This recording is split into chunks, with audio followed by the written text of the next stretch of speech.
வணக்கம், நான் உங்களுடைய சரவணகுமார் ஐஆர்எஸ். தமிழகத்தில் சமுதாயம் ரீதியாக நிறைய சமுதாயங்கள் இருக்கிற ஒரு நல்ல விஷயங்களை நம்ம எடுத்து சொல்லிட்டு இருக்கோம்.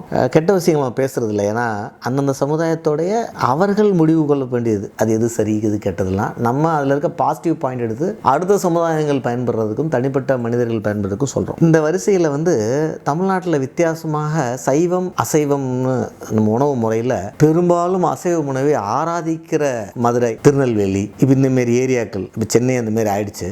இப்போ கோயம்புத்தூர் பெல்ட்டுமே இந்த கெடாவெட்டு அப்படிங்கிறது ஒரு பெரிய ஒரு நிகழ்வாக சண்டே அன்னைக்கு பார்த்தீங்கன்னா நம்ம எல்லா ஃப்ரெண்ட்ஸோடைய தோட்டத்துலேயும் ஒரு கெடாவெட்டு வர்ற மாதிரி வந்துருச்சு. இப்போ இந்த அசைவ பரம்பரையில் சைவம்னு ஒரு 3 சமுதாயம் இருக்காங்க தமிழ்நாட்டில். சைவ பிள்ளைகள் ஒன்று உண்டு திருநெல்வேலி சைடில், மதுரை வரைக்கும் இருப்பாங்க. அவங்க பிள்ளை ஜாதியில் 2 பேர், 2 அசைவம் சாப்பிட்ற பிள்ளைகள், சைவம் சாப்பிட்ற பிள்ளைகள் 2 பேரும் ஆல்மோஸ்ட் கல்யாணம் கூட பண்ணிக்க மாட்டாங்க ஒரே சமுதாயம் இருந்தாலும். சைவ முதலியார் இந்த பக்கம் ஆற்காட்டில், ரொம்ப ஆச்சரியமாக சைவ ரெட்டியார்கள். நீங்கள் திருநெல்வேலியில் ஒரு குரூப்பும் சவுத் ஆர்காட்டில் ஒரு குரூப் இருக்காங்க ரெட்டியார்ஸில். இவங்க சைவ ரெட்டியார். இப்போ பிராமினியே சைவமாக இருக்காங்க அப்படிங்கிறதுல பல விதமான கருத்தாக்கங்கள் உண்டு. வேத காலத்தில் அவங்கெல்லாம் நான்வெஜ் சாப்பிட்டாங்களான்னா ஆமாம் சாப்பிட்டாங்க. வேத காலத்தில் அவங்க இல்லை, எல்லாருமே நான்வெஜ் சாப்பிட்டாங்க, அவங்களும் சாப்பிட்டாங்க. வேத காலங்கிறது நம்ம சங்க காலத்துக்கு கொஞ்சம் முன்னாடி. வேத காலங்கிறது தமிழ்நாட்டுக்கு எந்த சம்மந்தமும் இல்லை. வேத காலம் நடந்தது எல்லாமே நிகழ்வு ஃபுல்லாகவே ஹிமாலயாஸும் நார்த் இந்தியாவும் தான். வேதத்துடைய பயம் தான் நமக்கு வருது தவிர வேதம் இங்கே வேறு இந்தியாவில் எங்கேயும் நடக்கலை. ஸோ அந்த நேரத்துலலாம் அசைவம் சாப்பிட்ற பிராமணர்கள் திடீர்னு ஒரு நாள் இந்தியா முழுக்க சைவத்தை நோக்கி நகர்றாங்க.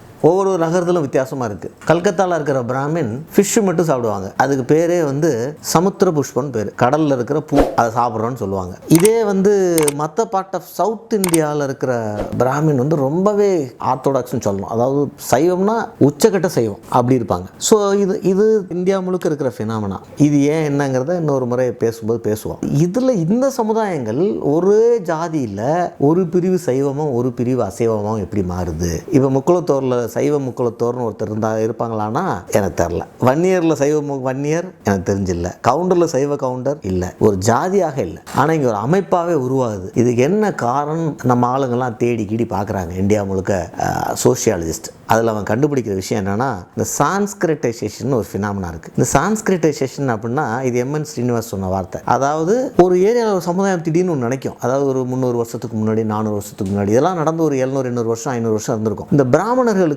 இந்த இடத்துல மரியாதை சைவமாக இருக்கிறதுனால தான் மரியாதை இருக்குது. அந்த சாப்பாடில் சைவத்தில் ஒரு பியூரிட்டி இருக்குது. சைவம் சாப்பிட்டா ரொம்ப சாஃப்டாக இருக்கலாம், பியூராக இருக்கலாம், ரொம்ப சாதுவாக இருப்பாங்க, ஒரு போர் குணம் இருக்காது. இந்த மாதிரிலாம் ஒரு தாட் ப்ராசஸ்.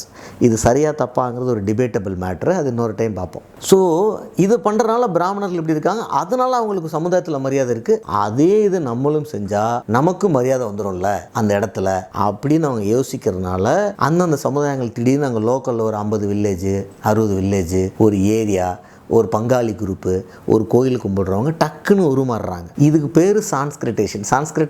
சான்ஸ்கிரிட்னா பிராமணிக்கில் சொல்கிறது, பிராமினுடைய விசேஷங்களை சொல்கிறது. அதனால் அந்த ப்ராசஸ் பேர் சான்ஸ்கிரிட்டைசேஷன். ஸோ தமிழ்நாட்டில் இதை அடாப்ட் பண்ண 3 சமுதாயங்கள்லாம் இவங்க. அதில் என்ன அட்வான்டேஜ்னா, சைவத்தில் அந்த திருநெல்வேலியிலேருந்து சைவத்தில் இருக்கிற வெரைட்டி வேறு எங்கேயும் கிடையாது. அந்தளவு வெரைட்டியை நாட்டுக்கோட்டை செட்டியார் ஈக்குவலாக அவங்க கொடுக்குறாங்க.